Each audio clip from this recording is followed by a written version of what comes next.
Hey princess, hey b-boys, this is mommy. This video is for you. Welcome back to my channel. My name is Manuela. If you haven't watched my first video, please, I encourage you to go watch my first video.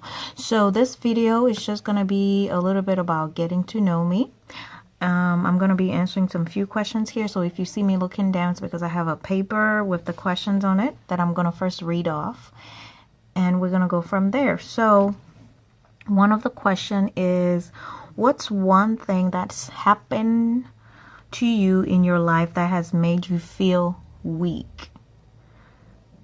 I would definitely have to say something recently that has made me feel kind of weak or just reminded me of my humanity is a lady by the name of Winter Pitts. I believe she's in the Dallas area, from the Dallas area. A young mother. I think she was about 38 years old with 4 daughters, and she recently passed away suddenly. So I didn't know her personally, but she is a woman of God who stood in her faith and wanting to raise her little girl, African American girls, and let them know that they're loved. They're created beautiful.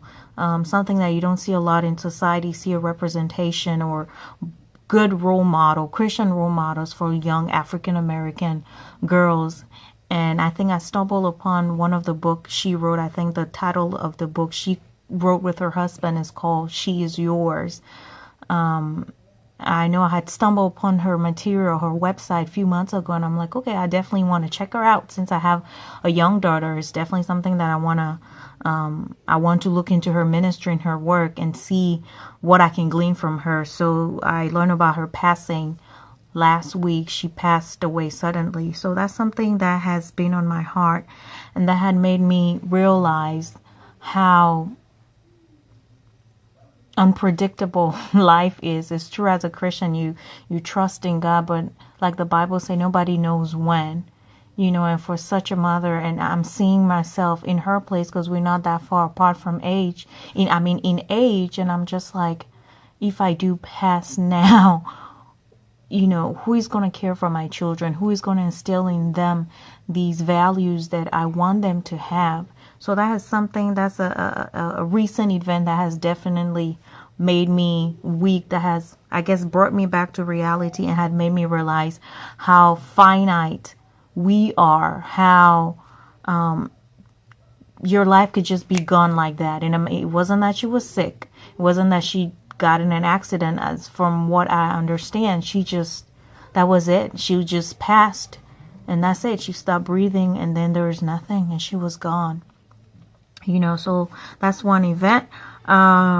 Let's move on to the second question. The second question is, where is one place you feel most comfortable? In my bed, I guess. As a stay-at-home mom, I don't get enough sleep. Probably because, obviously, not only am I a stay-at-home mother, we're also a homeschooling family, and my husband does work, obviously, to provide and to make this lifestyle possible for us. So I guess the majority of the homeschooling falls back on me, though my husband does participate as much as he can. So I guess one thing will be my bed, I guess. But really, one thing that's very dear to me, I'll have to say it's worship. That's one thing that's very precious to me, just to be able to truly worship uninterrupted. Uninterrupted because I'm constantly with the kids. So it's oh, mommy, he's bothering me. Oh, mommy, I need to go potty. Oh, mommy, something. Oh, mommy. But just to have those few minutes, even if it's 5 minutes, just of uninterrupted worship and time, just singing out and just being in his presence, basically. So that's definitely a place that makes me feel most like myself. That's one of the places where I'm fulfilled.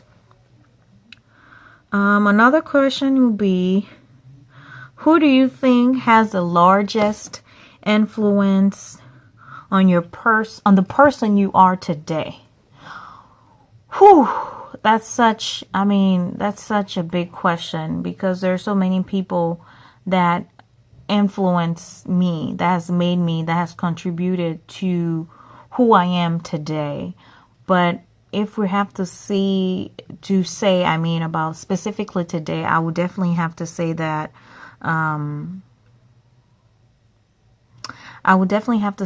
it will be, I guess, my children. Because once you have children, yes, when they're baby, it's all, ooh, they're cute and all that. But the more I mean, as they grow, you begin to see them. You begin to see, I guess, yourself in them. So some of the things that they do will probably irritate you, and it's just you. But that has been the biggest influence on me, because that's where you really live out your life and see what you're made of, basically. Because there's no hiding, especially if you're a stay-at-home mother, and if you're homeschooling. I mean, they see you at your lowest. They see you at your best, at your worst, because there are days where you're just frustrated. You physically tired, mentally tired, emotionally exhausted. So they definitely see you in your good and your bad. So they're definitely one of the largest influences on my person today. They're definitely molded me. Let's see. Another question will be, what